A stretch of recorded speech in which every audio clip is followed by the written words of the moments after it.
সম্মিলিত প্রচেষ্টার মাধ্যমে ৫ আগস্ট ছাত্র জনতার গণ অভ্যুত্থানের পর নিষ্ক্রিয় পুলিশ বাহিনীকে জনবান্ধব করতে নানা উদ্যোগের অংশ হিসেবে চট্টগ্রাম মেট্রোপলিটন পুলিশ শুরু করল নতুন এক কমিউনিটি পুলিশিংয়ের কার্যক্রম।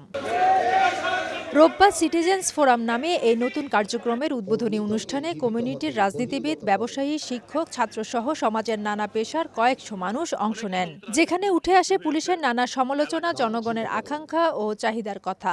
ছিল ধ্বংসস্তূপ থেকে ঘুরে দাঁড়ানোর জন্য এই আইনশৃঙ্খলা বাহিনীর প্রতি পরামর্শ।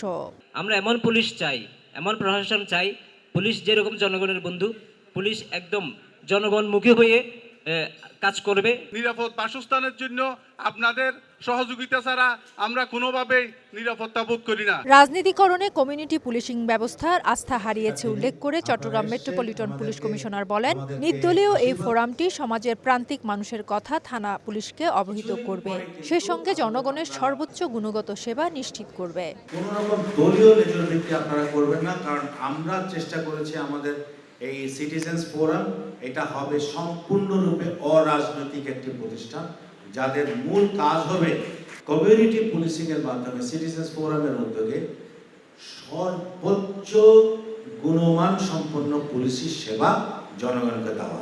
সিএমপির আওতায় মহানগরের ৮৬ সদস্যের একটি কমিটি সহ ১৬টি থানার অধীনে ১৬টি সিটিজেন্স ফোরাম কমিটি এই কার্যক্রম চালাবে।